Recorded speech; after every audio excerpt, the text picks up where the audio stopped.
민수기 15장 27에서 31절 말씀 통해서 부지중의 죄와 고의 죄라는 제목으로 하나님 말씀 함께 나누겠습니다. 자, 우리가 저번 주에 나누었던 민수기서 말씀 14장 마지막 단락에 있는 말씀을 나누었죠. 하나님께서는 이스라엘 백성들이 한 말을 다 들으시고 교통정리를 하셨습니다. 어떻게 해요? 그들이 말한 대로 교통정리를 하셨어요. 그래서 이스라엘 열매를 창조하는 여호와 하나님이시라라고 이사야서 말씀에 우리에게 보여주고 있는데요. 민수기 14장 28절의 말씀을 우리가 꼭 묵상하라고 그랬죠. 14장 28절 너희 말이 내 귀에 들린 대로 내가 너희에게 행하리라. 그러니까 12명이 정탐꾼이 보고 와서 10명이 악평한 내용을 하나님이 다 들으셨죠. 그리고 그들이 말한 대로 하나님이 해주시겠다고 했어요. 그래서 당시에 20세 이상으로 나이 먹은 사람은 광야 생활 40년을 돌면서 다 죽을 것이고 그 정탐한 날이 40일인데 하루를 1년으로 환산을 해서 40일 동안 광야 생활을 하게 될 것이라. 그러나 여호수아와 갈렙은 하나님을 온전히 따랐으므로 그 약속의 땅으로 하나님이 그들을 인도하여 드릴 것이다 라고 말씀하셨지요. 그리고 난 후에 이스라엘 백성들이 모세의 말을 듣고 우리가 범죄했으니까 하나님이 명령하신 그곳으로 우리가 올라가겠습니다 라고 말할 때 모세가 올라가지 말라고 그랬어요. 그런데 이들은 하나님의 말씀을 듣지 않고 자기들을 마음대로 행합니다. 그러니까 우리가 하나님의 말씀을 따라 사는 게 왜 중요합니까? 오전에도 말씀을 나누었지만 순종하여 살면 따라오는 게 뭐라고 그랬어요? 형통함이라고 그랬죠. 그리고 땅에 아름다운 소산을 주신다고 그랬죠. 그러나 불순종하면 칼에 삼켜지리라고 그랬죠. 올라가지 말라, 하나님이 도와주지 아니하실 것이다 라고 했지만 이스라엘 백성들은 올라갔어요. 그랬더니 어떻게 됐습니까?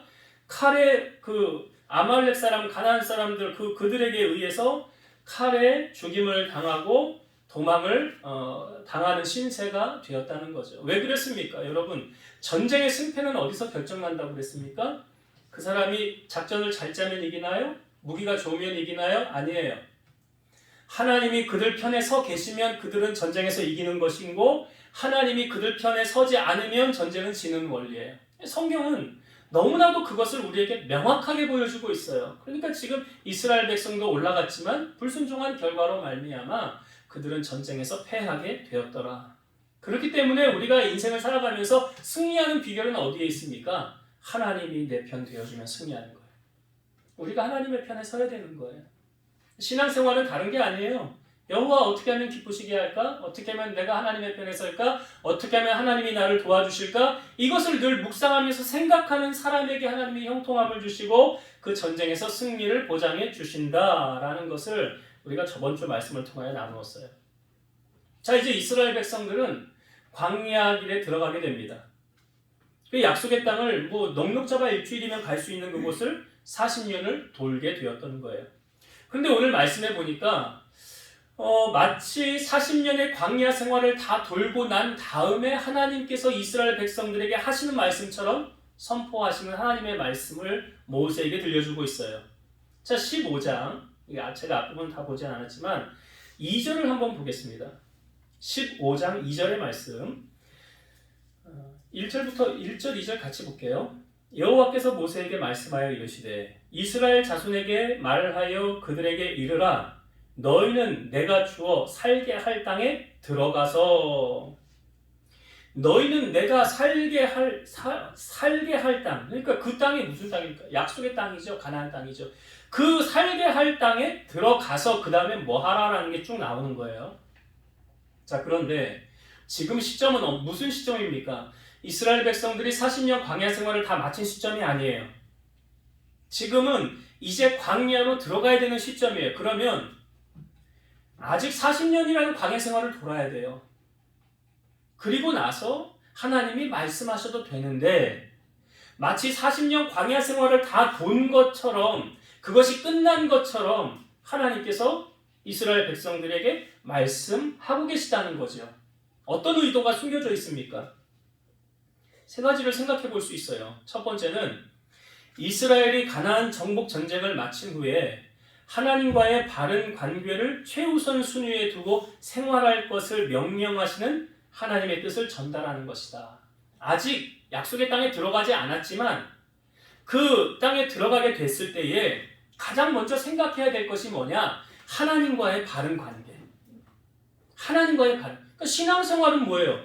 신앙생활이 성도와 성도 간의 사이가 물론 좋아야 되지만 가장 신앙생활하면서 초점을 두고 중요시하게 우리가 생각해야 하는 것은 무엇입니까? 하나님과 나와의 관계 아니에요? 주님과 나와의 관계잖아요. 그러니까 지금 하나님께서 이스라엘 백성들에게 너희들 나와의 바른 관계가 가장 중요하다라는 것을 말씀해 주고 있는 거예요. 그걸 최우선 순위에 두고 생활해야 된다. 그렇죠. 우리가 이 땅을 살면서도 지금 성도들이 잊지 말아야 될 게 무엇입니까? 교회 봉사하는 거 중요해요.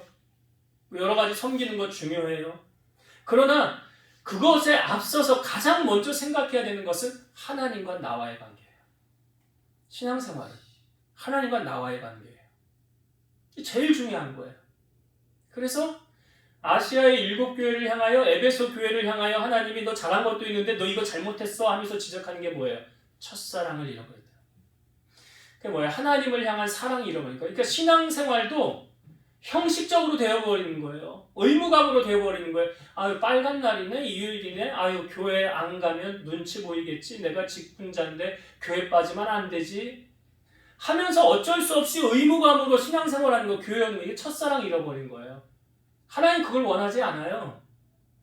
하나님 원하는 건 무엇입니까? 너와 나와의 관계예요. 하나님과 우리와의 사이의 관계는 거래 관계가 아니잖아요. 친밀감 아닙니까? 주님이 나를 위해 죽으셨는데 내가 어떻게 주님을 배반할 수가 있어? 내가 어떻게 주님의 마음을 실망을 줄 수가 있어? 주님, 그걸 최우선 순위로 이스라엘에게 지금 하나님이 요구하시는 거 아닙니까? 지금. 그리고 두 번째로 가데스의 불순종으로 20세 이상 된 자는 가나안 땅에 입국을 금지된 그 낙심한 이스라엘 백성들에게 그들은 광야에서 죽어야 하지만 당신의 백성을 가나안으로 인도하여 들이셔서 하나님의 나라를 세우시겠다는 하나님의 강한 집념을 나타내주고 있다. 그러니까 지금 40년 광야길을 들어가야 되잖아요. 근데 아직 약속의 땅에 안 들어갔잖아요. 40년 광야도 시작이 안 됐어요. 근데 하나님께서 이미 40년 마치고 내가 너희들 그 땅으로 인도하여 드릴 거야 라는 백성들에게는 소망을 주고 하나님께서 친히 이끌어 가신다는 것을 그 강한 집념, 하나님의 뜻이 이루어진다는 것을 백성들에게 보여주기 위해서. 여러분 우리가 오전에도 말씀을 나눴지만 하나님이 말씀하시고 이루지 않은 건 없지요. 하나님 말씀하시고 다 이루셨어요. 그런 것처럼 지금 이스라엘 그 백성들에게 내가 너희를 그 땅으로 인도하여 드릴 것이다 라는 것. 그리고 세 번째, 불신앙과 불평을 청산하고 하나님께 나아가 은혜를 경험하는 길은 오직 피 흘림이 있는 제사만으로 가능하다는 것을 가르치려는 목적이 있다. 그래서 이 15장의 내용을 보면 이 15장 뒷부분에 1절부터 16절까지는 소제와 전제에 관한 규정이 있고요. 17절에서 21절에는 처음 익은 곡식을 하나님께 드리는 법에 대해서 하나님이 알려주고 있고 22절에서 31절에는 부지 중에 지은 죄를 속하는 제사에 관한 율례를 알려주고 있고 32절에서 36절에는 안식일을 범한 자에게 사형이 실제 집행된 사실을 알려주고 있고 마지막 단락 37에서 41절에는 여호와를 영원히 기억하기 위한 옷단의 술에 관한 규례를 알려주고 있더라. 그러니까 이 15장은 아직 이루어지지 않은, 아직 약속의 땅에 들어가지 않은 이스라엘 백성들을 향해서 너희들이 앞으로 들어가서 이렇게 해야 된다라는 것을 미리 알려주는 말씀이에요. 여기 이 앞부분에 1절에서 16절에는 소제와 전제에 관한 규정을 알려주고 있는데, 자, 소제라는 것은 뭐냐면 동물을 희생 제물로, 그러니까 우리가 왜 그 제사를 지낼 때 번제를 드리거나 뭐 하나님 앞에 제사를 지낼 때 동물들 가져오잖아요. 그 형편이 좋은 사람은 소를 가져오고, 그 다음에 조금 형편이 안 좋으면 양을 가져오고, 그 다음에 아주 나는 재산이 어렵다 하는 사람은 비둘기를 가지고 와서 하나님 앞에 제사를 드리지 않습니까? 근데 그 제사를 지낼 때 동물을 희생 제물로 드릴 때 그 옆에 곁들이는 곡식 제사를 소제라고 그래요. 동물을 드릴 때 같이 곡식을 곁들여서 하나님 앞에 드리는 걸 소제다. 그 다음에 전제는 그 번제물이나 화목제물 위에 포도주나 독주를 부어 드리는 제사. 그러니까 번제물 드릴 때 따라서 부어 드리는 거예요. 제가 성경을 다 읽지는 않지만 요약을 해서 알려드리면 그 어린 양이나 어린 염소를 드릴 때 그 소제로 드리는 양은 고운 가루 10분의 1 에바, 이건 2.2리터고요. 기름은 4분의 1 흰, 약 1리터예요. 그러니까 이거를 같이 드리는 거고, 그 다음에 전제로 드릴 때는 포도주 4분의 1 흰, 약 1리터를 드리는 거예요. 그리고 순양을 드릴 때에는 고운 가루 10분의 2 에바, 이게 4.4리터, 기름 3분의 1 흰, 이게 1.2리터예요. 그리고 포도주는 3분의 1 흰, 약 1.2리터. 숫송아지를 드릴 때는 고운 가루 10분의 3 에바, 6.6리터고, 기름은 2분의 1 흰, 1.8리터, 포도주 2분의 1 흰인 1.8리터를 하나님 앞에 드려야 된다. 그러니까 이것을 누가 정한 것이냐? 하나님이 정한 거예요. 그러니까 하나님이 이렇게 하라고 정하면 인간은 어떻게 해야 돼요? 그 정한 법을 따라가야 되는 거예요. 이게 내 맘대로 하는 게 아니에요. 하나님이 이렇게 행하라라고 했으면 우리는 그 말씀대로 순종하며 따라가면 되는 거예요. 그래서 제사를 지낼 때 소제, 고운 가루와 전제, 포도주나 이런 것을 같이 부어서 하나님 앞에 제사를 드려야 된다. 그리고 17절부터 나오는, 제가 지금 설명드린 게 16절까지고요. 그 다음에 17절부터 21절까지는 처음 익은 곡식을 하나님 앞에 어떻게 드려야 되는가. 이렇게 드리라고 나와 있죠. 처음 익은 것을, 그 양식을, 너희가 그 약속의 땅에 들어가서 양식을 먹을 때, 자, 성경을 한번 봅시다. 이 부분은 20절, 21절, 20절과 21절. 너희의 처음 익은 곡식 가루떡을 거제로 타작 마당의 거제같이 들어 드리라. 너희의 처음 익은 곡식 가루떡을 대대에 여호와께 거제로 드릴지니라. 그러니까 곡식의 처음 익은 것을, 그 가루떡을 어떻게 드려요? 거제로 드려라 라고 말씀하고 있죠. 거제라는 것은 뭐냐면 이 재물을 이렇게 들었다가 올려내리는 것, 이게 거제예요. 거제는 재물을 높이 들었다가 아래로 내리는 것. 그래서 이 거제는 왜 이걸 높이 드느냐? 이게 어디로부터 왔다는 거예요? 이 양식이 하늘로부터 왔다는 거예요. 하나님께로부터 왔다. 그리고 내린다는 것은 뭘 의미하냐면 이 거제는 누구에게 그 몫을 돌리냐면 제사장에게 몫을 돌립니다. 거제는. 그러니까 하나님께로부터 와서 하나님께 드리고, 또 내리는 것은 하나님의 일을 섬기는 제사장들에게 이걸 돌리는 거예요. 그래서 저희 아버지가 옛날에 농촌에서 목회를 하셨을 때, 청주에서 그 농사를 짓는 분들이 많았어요. 농촌이니까. 그러면은 주일날 이렇게 농사 짓는 것을, 첫 것을 가지고 교회에 오시는 분들이 많았어요. 딸기 농사를 짓는 분들은 딸기의 첫 것을 가지고 와요. 하나님 앞에 예배를 드리고 이것을 목회자 가정에 섬기는 것을 봤어요. 이게 어떤 원리냐? 성경적인 원리죠. 잠언 3장 9절에서 10절 보면 내 재물과 내 소산물의 처음 익은 열매로 여호와를 공경하라. 그리하면 내 창고가 가득히 차고 내 포도주 틀에 새 포도즙이 넘치리라. 여기도 처음 익은 열매로 뭐 하래요? 여호와를 공경하라. 그게 무슨 제사냐면 거제예요. 처음 익은 것을 하나님 앞에 가지고 와서 하나님께 온전히 올려드리는 거예요. 그리고 이게 다 어디로부터 왔다는 거예요? 하나님께로부터 왔다는 거예요. 이렇게 하면 따라오는 게 있어. 그리하면 따라오는 게 뭐예요? 내 창고가 가득히 차고 내 포도즙 틀에 새 포도즙이 넘치리라. 그래서 직장인들, 그 사회생활을 처음 시작해서 첫 월급을 받으면 그 첫 월급은 누구 거래요? 예, 하나님께 드리는 거예요. 첫 것은, 첫 수확은 하나님께 드리는 거예요. 그래서 이것을 하나님을 경외하는 이스라엘 백성들을 하나님이 이거 알려주신 거예요. 여러분 지금 이 앞부분에 계속 소개되고 있는 게 사실은 제사에 관한 거잖아요. 제사에 관한 것. 이 제사는 누가 만든 것입니까? 하나님이 만든 거예요. 인간이 만든 게 아니에요. 제사는 하나님이 만든 거예요. 누구를 위해서 만든 거예요? 인간을 위해서 만든 거예요. 그러니까 우리가 범죄하면 어떻게 해결받을 수 있습니까? 제사를 통해서.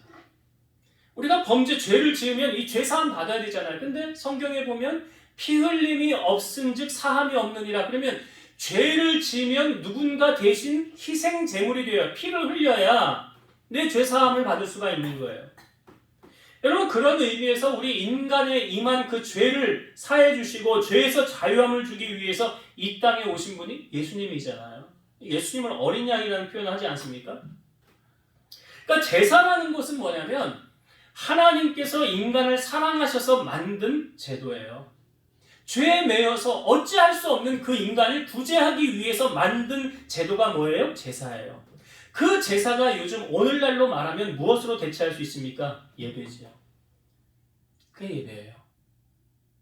그러니까 예배는 누구를 위해서 드리는 거냐? 나의 죄를 사해 주시고 사망 권세로 승리하신 예수님 앞에 너무나 감사해서 그 감사를 표현하기 위해서 드리는 것이 뭐예요? 예배예요. 그래서 예배를 워십이라고 그러는데 가장 가치 있는 행위를 하는 것이 뭐라? 예배다. 그래서 요한계시록 말씀에도 구원하심이 보좌에 앉으신 우리 하나님과 어린 양께 있도다 라고 찬양하지 않습니까? 그 예배는 하나님께서 우리를 만나시기 위해서 열어놓으신 길, 우리가 하나님을 만날 수 있는 통로가 뭐냐? 예배예요. 요한복음 4장 23절 아버지께 참되게 예배하는 자들은 영과 진리로 예배할 때가 오나니 곧 이때라. 아버지께서는 이렇게 자기에게 예배하는 자들을 찾으시느니라. 그러니까 하나님 만나고 싶길 원하느냐? 그럼 예배 자리에 빠지면 돼요? 안 돼요? 안 되는 거예요. 하나님 안 계시는 것 같아? 무슨 소리? 그 사람이 전심을 다해서 하나님을 향하여 예배하지 않았기 때문에 하나님을 못 만나는 거 아닙니까? 성경이 뭐라고 말하고 있어요? 나를 간절히 찾는 자가 나를 만나리라. 오늘 우리가 오전에 예레미야 말씀에도 보면 너희를 향한 나의 생각은 재앙이 아니오 뭐래요? 평안이라. 너희 장래에 희망을 주려 함이라 하면서 나를 찾으라고 그러잖아요. 그 다음 나오는 말씀, 나를 전심으로 찾는 자가 나를 만나리라 그러잖아요. 우리는 예배를 통해서 하나님을 만나는 그 길을 하나님이 우리에게 열어주신 거예요. 그렇기 때문에 이 예배는 가장 가치 있는 행위가 되어야 돼요. 가장 나의 모든 것을 여기에 올인해서 예배할 때 하나님 그 예배 받으시면 하나님 마음 기쁘시게 하면 그 다음 끝난 거예요. 그 다음 내 삶 책임져 주시는 거예요. 그런 그 예배를 우리가 어떻게 하찮게 소홀하게 대충 드릴 수가 있겠어요. 이처럼 제사는, 이 예배는 하나님 앞에 하나님이 귀하게 보시는 것이다. 그러니까 약속의 땅에 들어가서 너희들 행할 이 제사, 제도 하찮게 하지 말아라.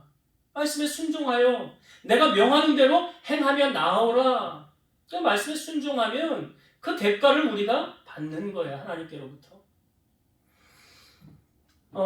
그래서 제사라는 제도를 하나님이 지금 우리에게 알려주고 있고, 한 가지 더 나누고 싶은 건 뭐냐면, 자, 이 백성들이 광야 생활을 하면서 인간이요 완벽한 사람이 없다는 것은 누구나 다 죄를 지을 수 있다는 거죠.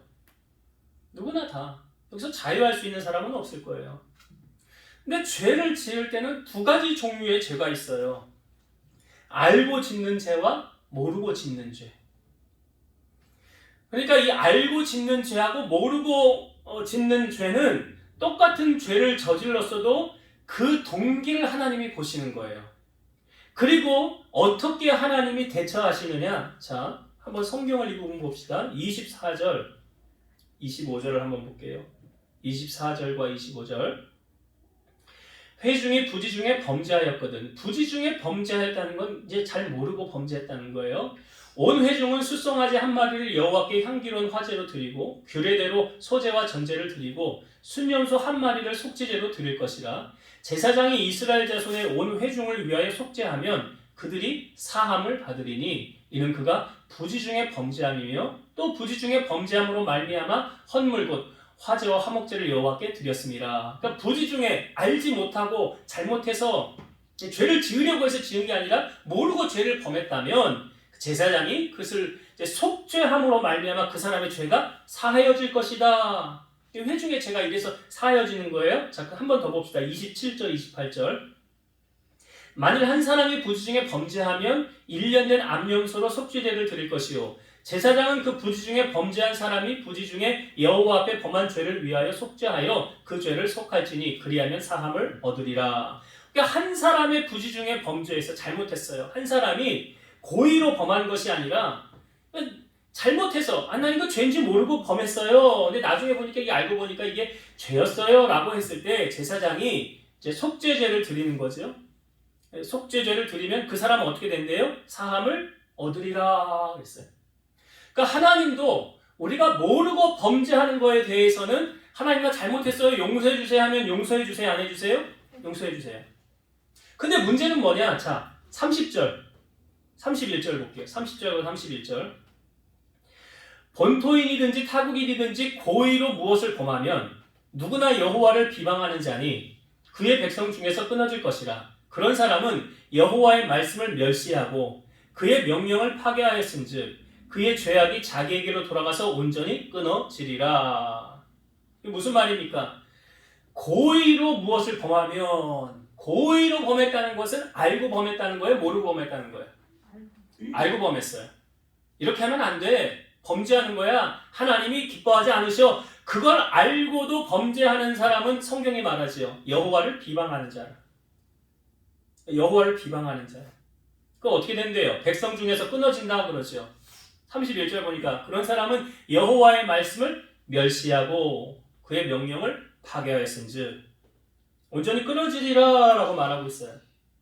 여러분 사도 바울이 고백하기를 내가 예수를 알기 전에는 모르고 범죄했다. 내가 죄인 중에 괴수다 그러잖아요. 근데 하나님이 1절 내게 오래 참아주신 것은 내가 모르고 범죄하였기 때문에 하나님 참아주신 거다.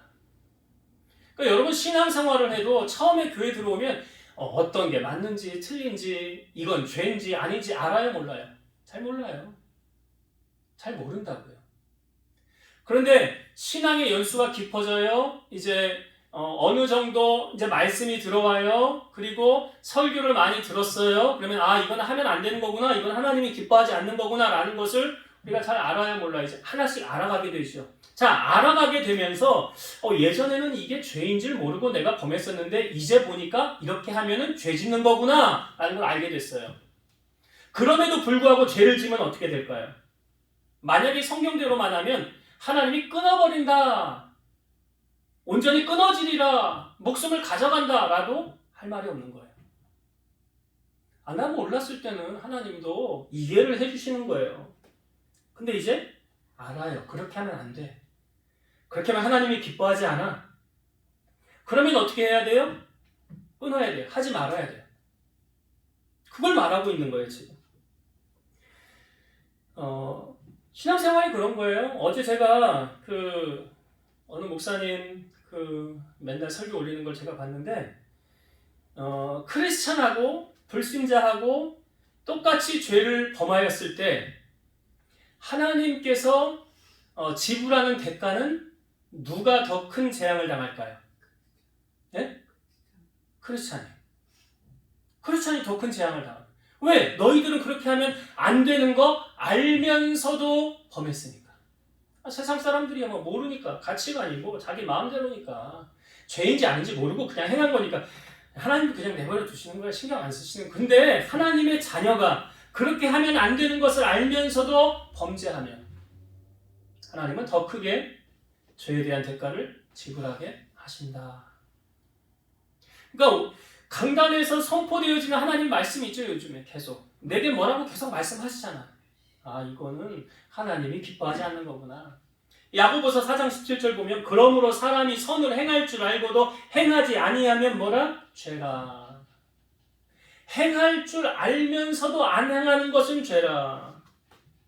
사무엘은 이렇게 말했죠. 기도하기를 쉬는 죄를 여호와 앞에 결단코 범하지 말라. 기도 안 하는 것도 죄잖아요. 봉사해야 되는 것을 알면서도 안 하면 뭐라? 해야 돼. 마음으로 하나님 감동 주셨어. 근데도 안 해. 이래 핑계 저리 핑계 대면서 안 내. 그것도 뭐라? 안 되는 거예요. 하나님이 하라고 그러면 그냥 해야 되는 거예요. 이유 여하를 불문하고. 술 먹지 말라? 아니, 술 먹지 말라 없어요. 참 성경에. 제가 잘못 얘기했는데 보지 말라 그랬어요. 그럼 안 봐야 되는 거예요. 그게 하나님 말씀대로 살아가는 거예요. 내 이웃의 거짓 증거하지 말라. 내 이웃의 것을 탐내지 말라. 속여 빼앗지 말라. 하나님이 이제 우리에게 말씀하셨으니까 내가 너에게 경고했었는데 너 지켜야 되지 않겠니? 오늘 그 말씀이에요. 그러니까 모르고 범하는 죄도 우리가 이 성경의 말씀을 어떻게 다 알 수가 있어요. 다 모르죠. 모르는 건 하나님도 용서해 주세요. 그러나 내가 너에게 주지시킨 거 너 이제 그거 알지 않니? 그러면 따라야 돼. 따라야 돼. 안 따르면 이렇게 되면 어떻게 돼요? 끊어진다. 그러니까 오늘 말씀을 통해서 하나님은 공의의 하나님이세요. 하나님 공의야. 꼭 전제 조건이 따라와. 네가 이렇게 하면 내가 이렇게 할 거야. 먼저 그 나라와 그 일을 구해봐. 그럼 내가 모든 거 더해줄게. 전제 조건. 또 천냥을 하나님 앞에, 첫건 하나님 앞에 드려봐. 창고가 가득히 차고 포도주가 넘칠 거야. 그리하면 하나님과 우리의 관계 언약이에요. 말씀이에요. 말씀으로 맺어진 관계예요. 그렇기 때문에 우리는 하나님의 말씀을 무시하면 안 되는 거예요. 비방하면 안 되는 거예요. 네. 자, 이제 말씀을 정리하고 마치겠습니다. 자, 지금 민수기 15장은 그 앞부분에 어떤 일이 있었다고요? 너희들이 이제 광야로 40년 들어갈 거야. 광야 생활 40년이 시작된다는 말씀을 하셨어요. 그런데 바로 15장에 너희가 내가 주어 살게 할 땅에 들어가서, 그럼 무슨 말씀입니까? 40년의 광야 생활이 있지만 하나님께서 그 40년 뒤에 있을 약속의 땅으로 우리를 인도하여 들이신다라는 게 있죠. 이게 하나님의 주권이죠. 이게 하나님의 역사, 하나님 섭리예요. 그래서 한번 택한 하나님의 자녀를 내가 버리지 않는다. 네, 하나님께서 인도하신다. 그리고 나서 백성들에게 어떠한 제도를 설명하고 있습니까? 제사. 그럼 왜 제사를 설명하고 있냐? 우리를 매이기 위해서 하나님이 제사를 가르치는 게 아니죠. 뭐예요? 우리를 자유하게 하기 위해서. 죄에 매여져 있던 우리가 죄에서 자유함을 얻기 위해서 무슨 제도를 만드신 거예요? 제사제도 만든 거잖아요. 그래서 그 제사를 통해서 죄에 매여 있는 그 사람에게 희생양을 드림으로 피 흘림으로 나 대신 죽게 함으로 말미암아 내가 죄에서 자유케 되었다.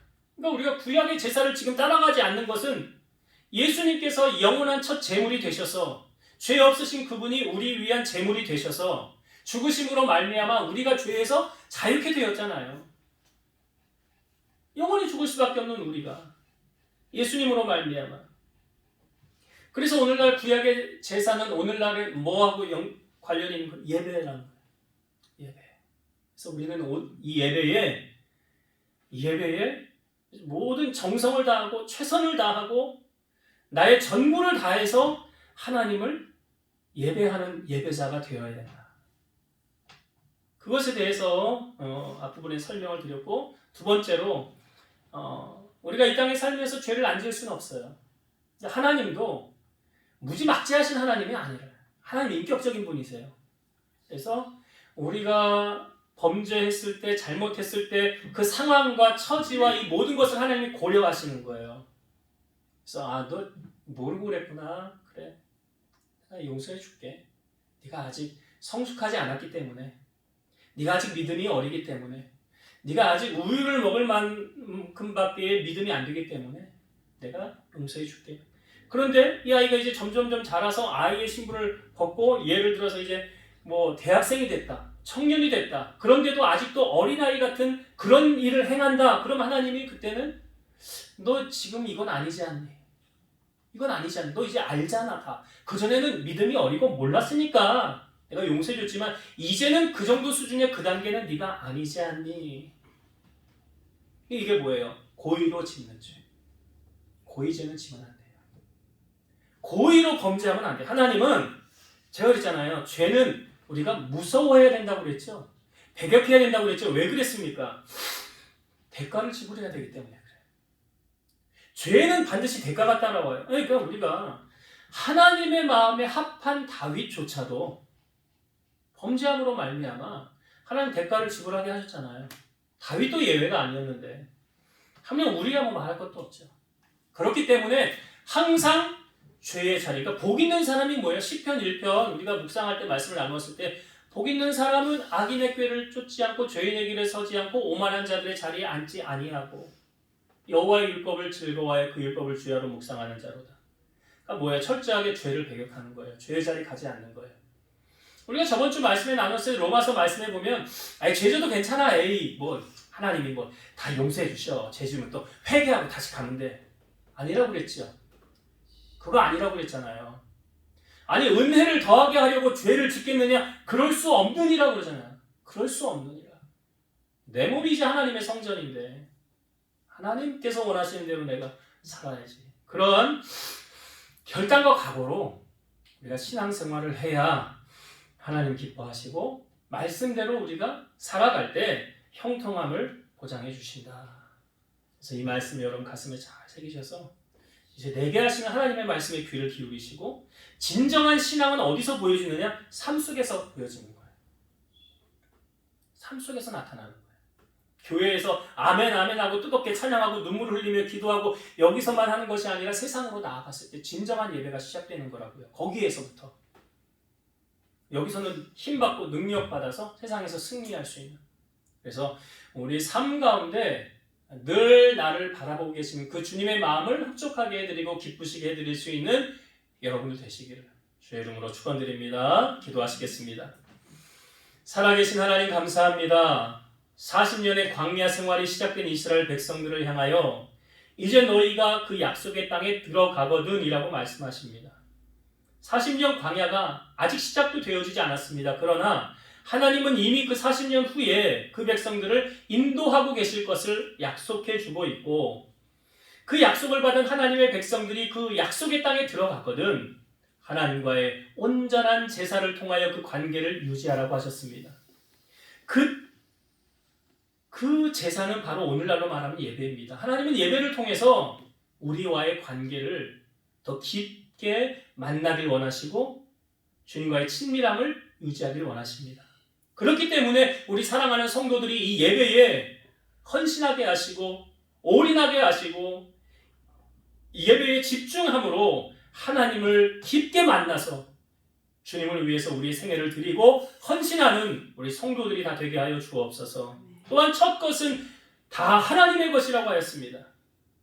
구별된 자로 하나님 앞에 말씀에 순종함으로 나아가게 하시고 알고도 짓는 죄와 모르고 짓는 죄에 대해서 하나님 분명하게 우리에게 알려주셨사오니 이제 우리 성도들이 지혜로운 성도가 되게 하셔서 말씀에 깨어서 말씀대로 원하시는 대로 그 말씀대로 붙잡고 순종하며 살아가며 악한 마귀가 천사의 모양으로 나타나서 우리를 유혹한다 할지라도 그 유혹의 죄에 빠져 넘어가지 않게 하시고 요셉처럼 어떻게 내가 하나님 앞에 죄를 지을 수 있습니까? 라는 믿음과 결단으로 여호와 하나님 기쁘시게 하며 살아가는 우리 성도들이 다 되게 하여 주옵소서.